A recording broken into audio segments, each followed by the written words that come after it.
So we're now streaming live, and this is the second version of this IEEE Summer School on Computational Intelligence for Games Development.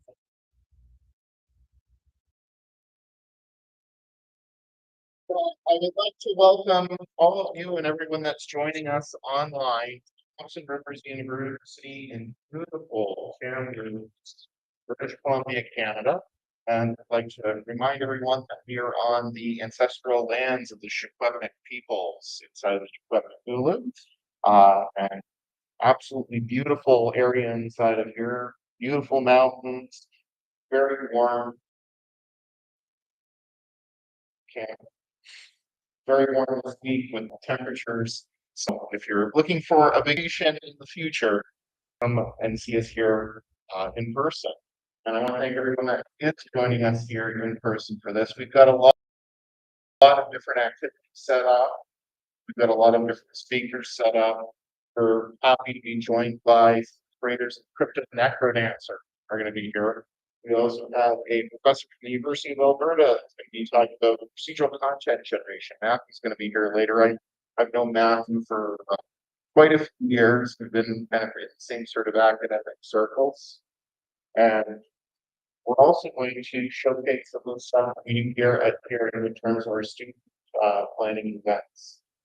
So if you're interested with that as well, if you're thinking about coming to Peering, we're going to have a presentation about how we can make that happen. But Kevin is going to be kind enough to talk with us about that. So this is open to non-Peering students. It's open to everybody in terms of that. And people want to come in, drop out, they're more than welcome to do so. So if you know of anyone that's interested, maybe coming in the future, if you've got younger siblings, if you know anyone that's thinking about, should I go to computer science or software engineering here at TRU, have them get a ticket, come down, see some of the presentations, and we can talk about that. And for those online, please feel free to reach out. Okay. This is sponsored by the IEEE from the Society of Computational Intelligence, CIS, Computational Intelligence Societies. Okay, so with that funding, we've been able to put on a whole bunch of foods, extra events. We've been able to bring in some speakers, and we're also sponsored by the Thompson Rivers University Students Union. That's going to be providing some of that support. So we're very thankful to our funders for those pieces. Good. And so nice to see everybody back again for another year of this. So happy when we got the grant to put this again together and do that. And I'm so pleased that I see some people that are new to myself and this event. This really is a big giant celebration of, so bring your own ideas, bring your own projects. I know Gavin's going to probably game jams that are coming up, some of the ways to do that. But to start out, we're going to have a basic roundtable discussion. I'm going to talk, Gavin's going to talk about some of the ways that you can get involved with game development. Start off. For sure, yeah, no, absolutely. So I'm going to turn this camera here just because stay where I am, but I'll speak nice and loud for everyone. If it doesn't like that, then that's a different issue. We'll deal with that. There you go, come here. Be cool, camera. I'm in the camera now. Ah, it's fine, it's good enough. Hello. We're going to switch to this different view here, though, because you don't need to see me that much. I'm just down in the bottom corner. Hello. All right, you can see me a bit better than that, though. Come on, there we go. Hello, there we go. Perfect. So, yeah, you guys can see that. Beautiful. I just wanted to quickly go over the schedule for this week and next week, just so everyone has a base understanding to it, just a loose discussion roundtable. So, and I'll go over how those work as well. So let's just start with the schedule here. Let's start with the site. Let's do a brief tour of the site as a whole. Here, let's put this right there. Perfect. So there's the site. As you can see, the countdown's a little broken right now because it counted down till midnight. And once you hit midnight, it exploded. But that's fine. I can fix that later. I'll link to our streams so that people can actually attend online later as well. So just starting from the top here, speakers, we've got Joseph Brown, Matthew Gosdahl. I'm bad at last names and words. Patricia Pizer, Aaron Gordon, and Andrew Stewart. So obviously Joseph Brown here is a professor at TRU. Matthew Gosdall is a assistant professor at U of A, so University of Alberta. Patricia actually worked on some Disney games, which is pretty cool. They will be doing a brief lecture remotely next week. Aaron Gordon and Andrew Stewart are both employees of Brace Yourself Games, the guys who made Crypt of the Necrodancer. They're also working on a brand new game called Rift of the Necrodancer. They also made Cadence of Hyrule, which if you played that is literally Legend of Zelda Crypt of the Necrodancer. So that's kind of their IP there. They got sort of like rhythm with dungeon crawly aspects to it. Rift of the Necromancer is really fancy Guitar Hero, which is pretty cool. And yeah, so you can see their profiles there. As far as topics go, it's quite an expansive list of topics. The easiest way to take a look at it, though, is just to look at the schedule here. So just very briefly, today we had those 2 hours of practice, which we didn't really do any practicing because it was the first 2 hours. So just sort of hung out, chilled. Then we're doing this discussion here while we'll go into the student licenses and stuff like that. So I'll just sort of break down different stuff we as students have access to for free, or at the very least a discounted rate, right? Also, let me know if I'm too quiet or anything like that. I can always stand up and yell louder. Then we'll go into lunch. Make sure to let me know what you guys are thinking for lunch so I can order it soon, actually. Probably get that sorted soon. Maybe Joe will go around and collect what you guys are feeling. We'll give you a couple options. Then after lunch here, Hamza will be here doing a quick breakdown of the basics of Godot. I believe it's going to be pretty inspired by Bracky's new videos because he's into Godot now, but he'll have his own PowerPoint and go through that with y'all, which is nice because it's just a great way to learn the engine. It's also a very user-friendly engine, especially for TRU, since we start teaching Python in like second year, and C# is literally only taught as an optional course. So most people skip it.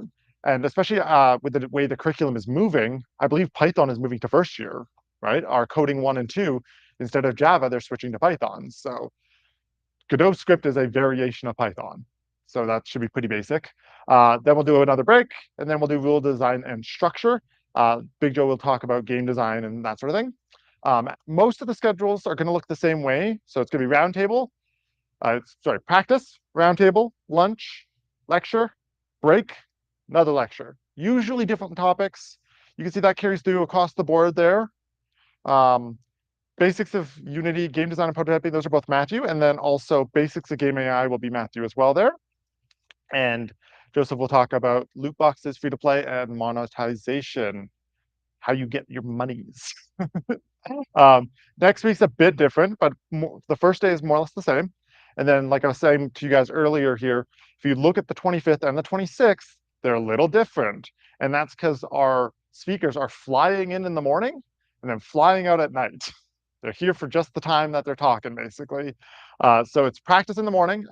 Again, come in, work on a project, that sort of thing. Then hit lunch. Then Thursday, we've got game animation in Maya and Unreal. So that is where I believe it was Andrew. Andrew? Yes, words? Andrew, yes, perfect. Andrew is going to come in and he's going to do the same talk for the full day. He's basically just going to do a day in the life of a game animator, right? So that'll be pretty good because if that's the sort of game development you're interested in, he's the one to talk to, right? So he'll come in, he'll start talking, we'll take a break, and then he'll continue talking. And then at the end of that, we'll do a roundtable about GDC and that sort of thing. Hopefully I can get a few more people who went to GDC to come in and talk to it about it, or you're just going to listen to me ramble about different things and answer questions, I suppose. And then Friday, same idea, except for it's going to be game design frameworks and then the inside scoop. And this will be from Aaron, who is their game designer. So that's the schedule roughly. As far as what that typically looks like I said, practice, you'll come in, you'll sit down. You don't necessarily need to be here. You can do it from home or whatever you want. It's just the space is booked for you. And that's where you can come in and work on your projects. If you don't have like a good computer at home, these are pretty decent rigs. Unity's installed on them, Unreal's installed on them, Blender's installed on them. I feel like I asked for another one, but I can't remember what that software was. Oh, Godot. Godot should be installed on these. Everything that we are going to use this weekend, except for maybe, I hope Maya's on there. No, maybe, I think Blender's on there as the free alternative to Maya, because Maya's expensive, but most things will be on here. So So practice is just come in, it's self-guided, that sort of thing, right? And then, like I said, the roundtables are discussions, right? So rather than just one person talking, it's like more of like a Q&A session almost.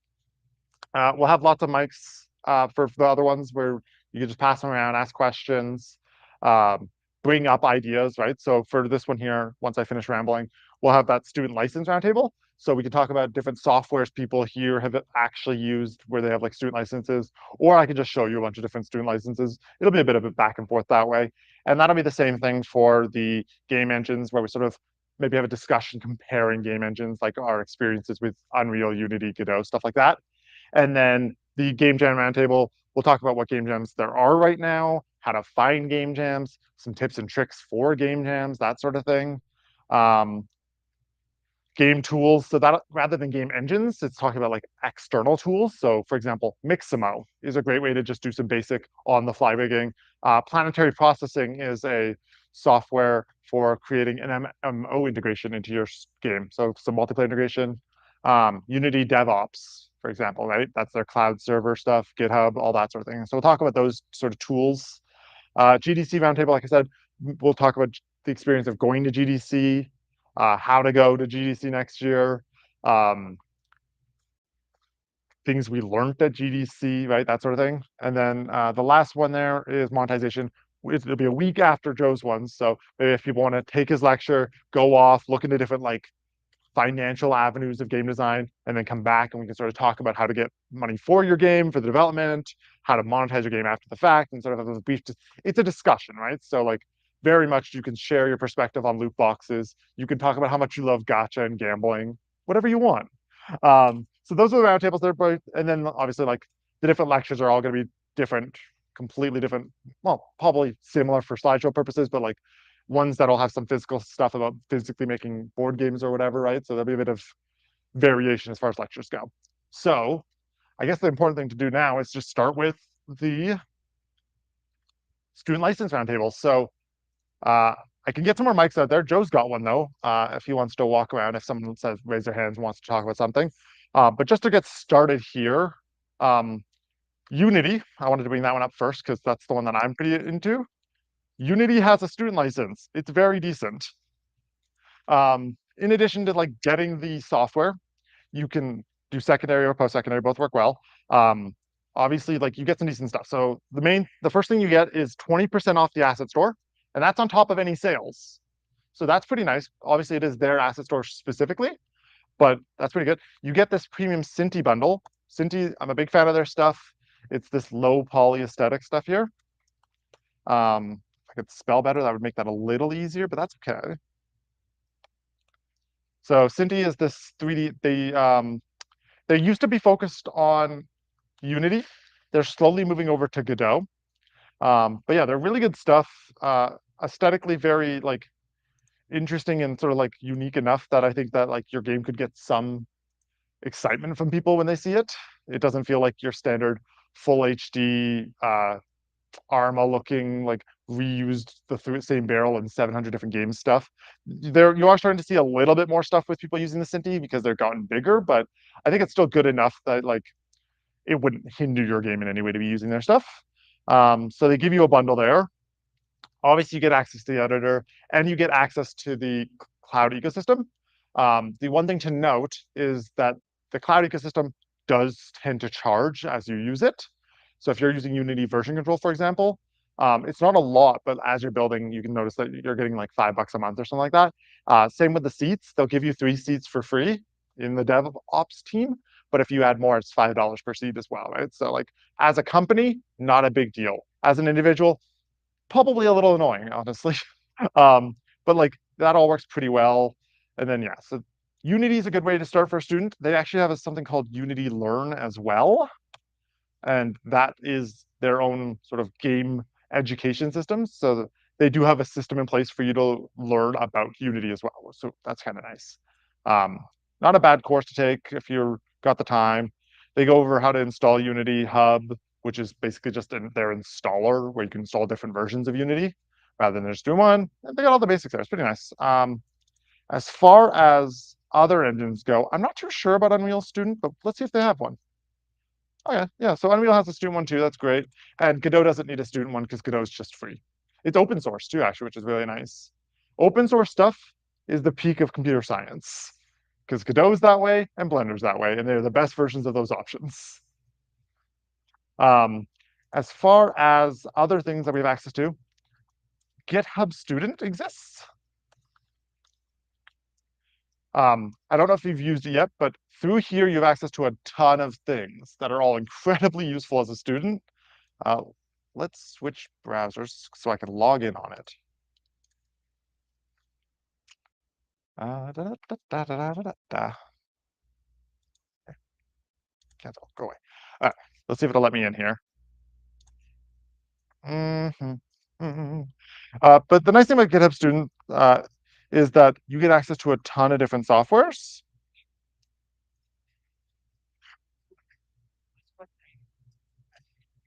Yeah, so what I did is I'll show you how I did it, but well, maybe I won't show you because it'll have a ton of personal information.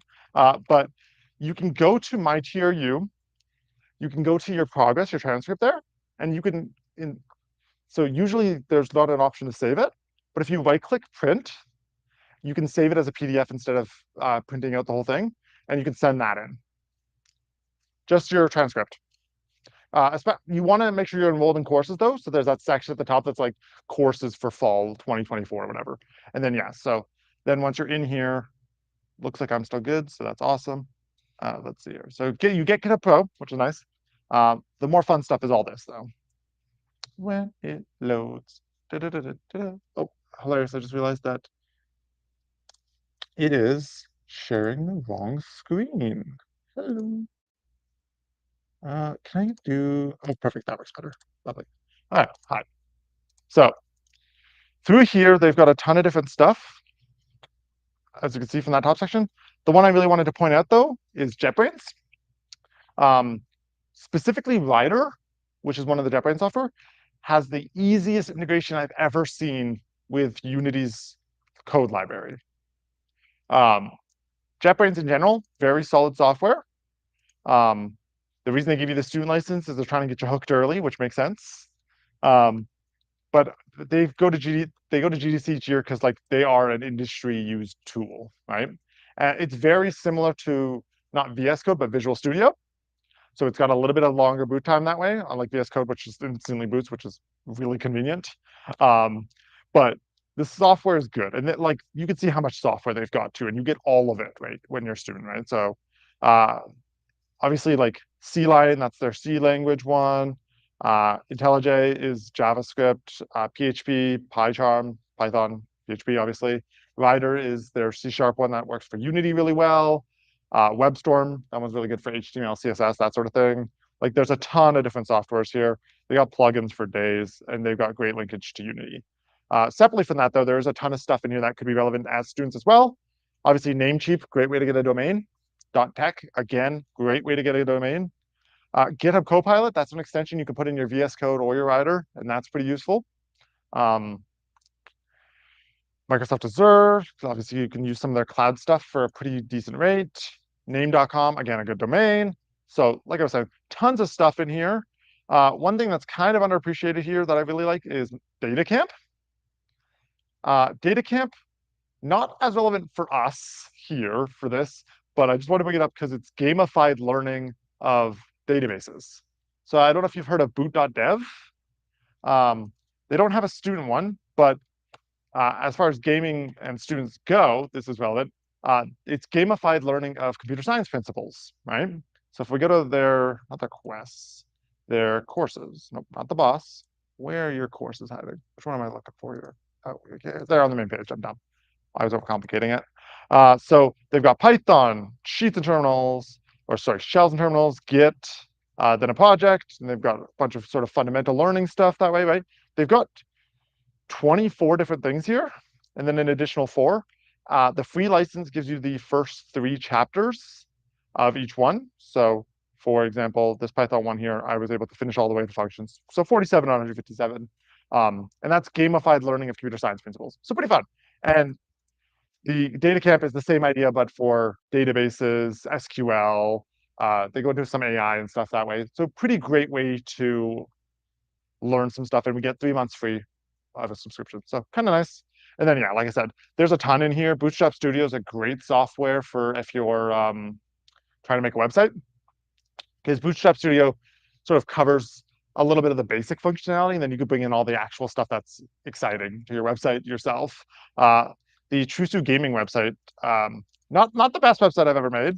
Um, it is made with Bootstrap Studio, right? So like this header bar is built that way, the little drop bar, all that stuff is just created using Bootstrap Studio so that I could focus on the things that were a little bit more interesting, like trying to get an iCal set up here. So that was a bit more of an effort. But they've got some really nice stuff that way, and Bootstrap Studio is super easy to use. Obviously, VS Code. I'm not going to go through this whole thing. There's tons of stuff in here. Take a look whenever you're bored. You can get a discount on an Arduino. So if you're into IoT, 6 months off the cloud software, as well as some discounts on hardware. Not bad. Lots of stuff in here. Lots and lots and lots and lots and lots and lots. um, what else is relevant for students in game design? I know you can get discounts on things like Maya, but I would just use Blender. It's the free option. There's no reason to be paying whatever amount they're charging when you have Blender for free. Obviously, the free alternative to Photoshop would be GIMP, which I think you guys saw me struggling with earlier because I'm not familiar with it, but it's there. Are there any free soft or student licenses that you guys are familiar with that you wanted to bring up to share with everyone else?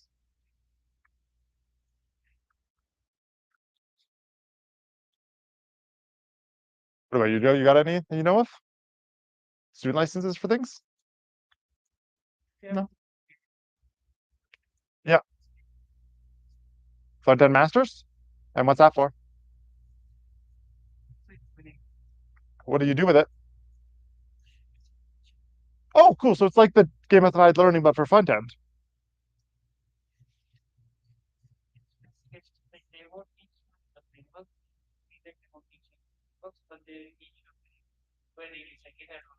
Yeah.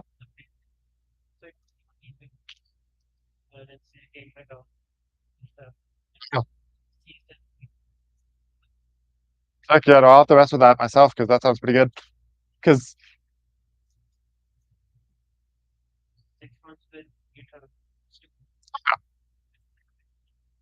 so, uh, let's see what else is out here. I was hoping more people had more thoughts. So yeah, obviously Unreal's a good one. Oh, here you go. There's some best tools to make games. Um,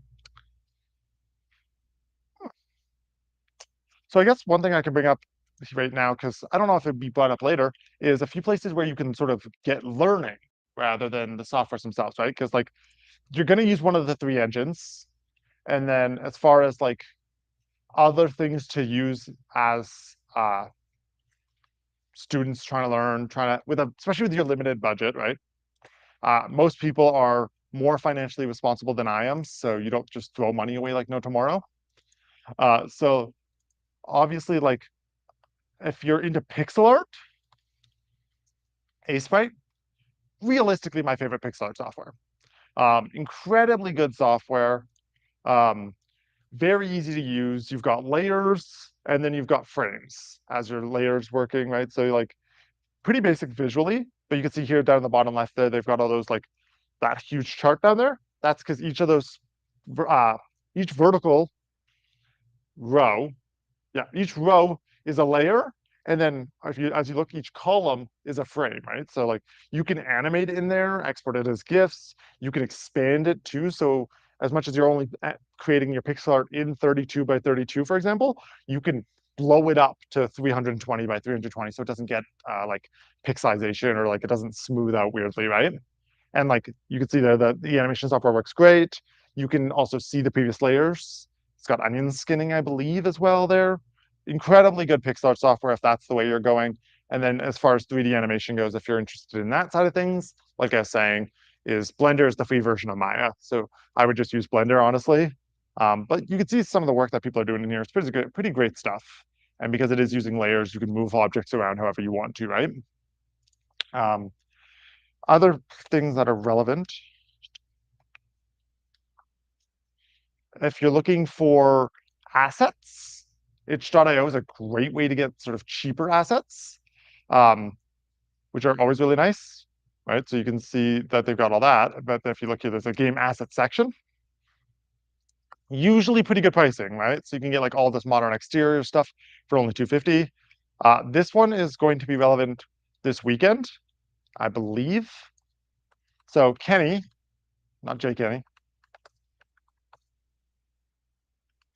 Kenny is a person, a game designer, realistically, but he does a ton of free assets. And there's a bunch of different ways to do it. There's also some like paid tools as well that are really cool. He also makes his own little games, right? But more importantly, that people really focus on are his assets, and that's also sort of a big thing he focuses on. So, like if you check his Twitter coming up here, well, I guess sorry, X. Let me be proper. If you check his X coming up here, not only does he have this Kenny Club here, but I don't know if he's put about anything about it today. There it is. Look at that. So the Kenny Game Jam is coming up. I'll talk about it more on Friday, but the Kenny Jam is a game jam where you only make a game using the assets from his packs. So you don't have to worry about spending money. Everyone is on the same level. People aren't really like going out and spending $500 to get ahead of you, right? So the game jam is almost more equalized and more fair, right? It's more about like what you can code and your ideas themselves, right? Which is nice. Yeah. So stuff from his websites. There's some asset rules, and then there'll be a theme announced as well. There's teams. Audio is a different situation because he doesn't really make that stuff, but incredibly cool game jam that way. What's up? No, sorry, that's sweet. There's. I'll wait till you finish through this one. I'll tell you. Yeah. But yeah, so Kenny's is really good. Like I was saying before, Cinti gives you some free stuff. And then also Cinti often does like huge discounts and stuff. They do holiday stuff that they give away as well. So if you get into using their stuff. I also have a ton of they're at home right now, but I think I've got a couple $100 coupons still. So if you wanted, I could send those your way. So if you wanted to buy some stuff off the Cinti store for $100, I think it's 100 USD, so it's like the 134 Canadian packs. You could probably get a few of those for free as well. And that stuff's great too. What else is incredibly good for a student? Go ahead. Yeah, so I sent you a link actually to the procedural content generation jam. Did it in Discord. Okay, let me open Discord. No, no, no, no, no, no, no. Do you want to talk for a second? I just want to make sure your mic's good. I don't think your mic's working properly right now. Okay. Yeah, I don't know. I'll just have to talk louder. Well, you can just unplug the lapel mic. It'll work without that. Check. Go ahead. Check. Yeah, that's okay. No, it's probably a lapel mic then. If you go into that proc jam.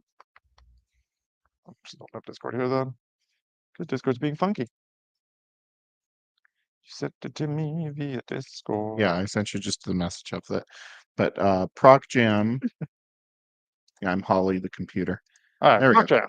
If you go down, and then you'll see get art and read tutorials. That's also a good yeah, that lovely old person there. If you go into get art or into the tutorials, and it has a bunch of different asset packs there that were used at this jam, and some of them are kind of mostly two-dimensional, kind of general ones. There's one that kind of looks like old Game Boy games, so to kind of get you started in that direction. Yeah, I'll post all of these into the Discord here as well. I'm not sure which platform we would prefer, so I'll probably just post it into this. I'll post it in the CS Club. I'll post it in general. Here you go. There you go. You can see that Poc Jam one there. And then the Kenny Jam stuff, you can navigate from there as well to where you need to go. So yeah, that's, like I said, there's tons of free stuff out there. Another great way, if you wanted to just collect assets like no tomorrow on the cheap, Humble Bundle. This is how I got started buying all the Cinti stuff, and then I haven't stopped. And it's so bad that in the middle of class, when we were doing game dev 1800 there, we were sitting in class and we were talking about different ideas, and my group people were like, maybe we'll make Timefall. I was like, okay. And I just hopped into the store and spent like 150 bucks on a mech pack from Cinti just because I could. And I was like, that'll work. Let's go with that.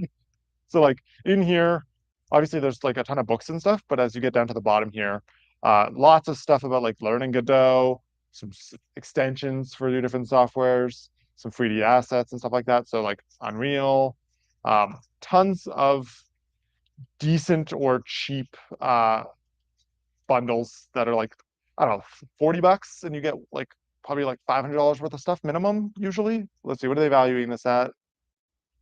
They typically have, oh, they go. So apparently this is valued at 4 grand and it's only $40. So the Humble Bundle is a great way to go. And then back onto itch.io as well, is they have bundles as well. So in addition to the base game assets and stuff, a lot of the time they'll do big bundles too. I don't know if there's any going on right now, but they'll do game bundles and then they'll also do other bundles as well, which is really nice. One that's a little lesser known that I'm a fan of. It's not free, but I like his stuff a lot, and it's student priced appropriately. Like you can get a decent amount of stuff for a reasonable price. This is Althan. He's got pixel art Patreons. So every month he'll drop different pixel arts and stuff. And they all come as sprite sheets, so you can animate them. He does these tile sets as well that are really nice. And you can also go to he's got a little store on his web, so you can buy this stuff here. But he's also got his own website where there's more of the store stuff as well. Tons of good stuff on his there. And it's all using like a Creative Commons distribution license, so you can publish your work afterwards as well. I'm trying to think of what else is relevant for students. There are places to get audio as well. A lot of the times, though, you can find just what you're looking for online using free files and stuff like that. Most of that'll probably have a creative license. One thing to be particular about is making sure that the licensing for the stuff you're using is proper. You don't want to be essentially stealing from people. That's not great.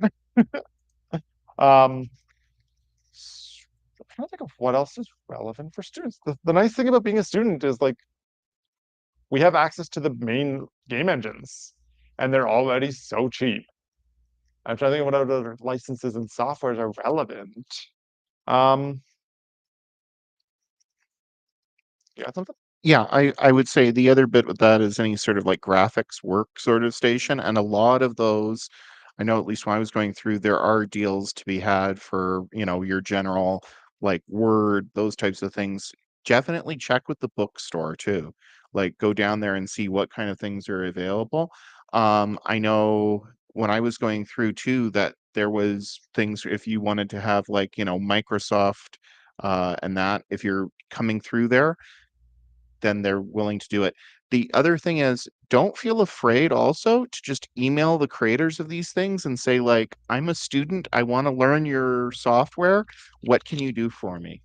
Because a lot of the prices that they put up there are not necessarily the prices that they're sticking with, right? I've seen a lot of software that's up there and it's hundreds of thousands of dollars. But if you write in and you say, look, I'm a student, I want to learn the system, can you get me? They have stripped down licenses for a lot of these things that they use for like demos with companies, and they're willing to kind of hand those out. So don't just go to a website and go, well, this is too expensive or this, that. Reach out to the company directly with their sales marketing group, because the other thing is they want to get you hooked on their product, because they want you to be the next generation that goes out into these companies and says, this is what we're going to use because I used it at school, right? This is one of the reasons why Microsoft is more than willing to hand out free licenses to students or cheap licenses to students, because once they get you on their platform, they got you. Or why Oracle and all of those database manufacturers are going to go down and say, hey, here's a student edition. Student licenses really means that we want to keep you as a customer going forward when you're working in the company and then the company's paying for it. So if you don't like the pricing model, reach out to them, explain the situation. Sometimes there's like proof that needs to be had for that. So you might need to send them like, here's my student card, or here's like a letter from a professor. Um, Same thing happens with me with book publishers. They always want to get me to like, have their books in my class. So I end up with a whole bunch of free books every year because they're trying to convince me to force you guys to pay $200 for them. Yeah, literally on that point, we met these guys from Anything World. We met them at GDC, and like we were talking to them about student stuff. Same with planetary processing. Um, a lot of these companies will literally give you like trial periods or something along the same lines for students. So completely correct. And yeah, I think the gist, as far as M365 goes, you can get M365 as tier U students, in case you're curious. So you can have your Word docs and all that stuff that way. I think we're just going to be finished a little early here, I think, is the idea. Yeah, the other thing I would say there is if you're a member of like the IEEE, the ACM, any of those like professional associations too, they usually do have deals on software. Yeah, so like obviously we were talking about the IEEE student memberships for that dinner tonight. Uh, just sign up, grab it, and then through that they've got a listed like your benefits, right? So I guess that is a student thing as well, right? So you get some discounts that way. You get access to all their resources, right? So building a network, there's some training stuff that they've got as well some jobs that specifically come through them. As far as discounts go, like what we were saying before, is there's the insurance discounts. You can actually get a decent discount on some Dell computers that ain't half bad. If you're looking for a new computer. Um, if you want a new washer or dryer, I guess that one's less relevant. But the Dell one, the UPS one's kind of nice. UPS is a bit of an expensive shipping company in general, but you do get a discount from them. Insurances. GDC, we are almost always required to get travel insurance for the week that we're down there. So this is a good way to get your travel insurance for even cheaper as well. Some decent stuff that way. As you can see here, some book discounts too for more learning side of things. Lots of stuff from a student perspective that you can get decent rates on. Yeah, there's the Dell stuff. Solid sales. With that, I think we're more or less done. Like we said, the roundtables are supposed to be discussion points, but student licenses are a bit more of a here's what's out there sort of thing. So it's not that exciting to talk about, but it's a good placeholder for the day.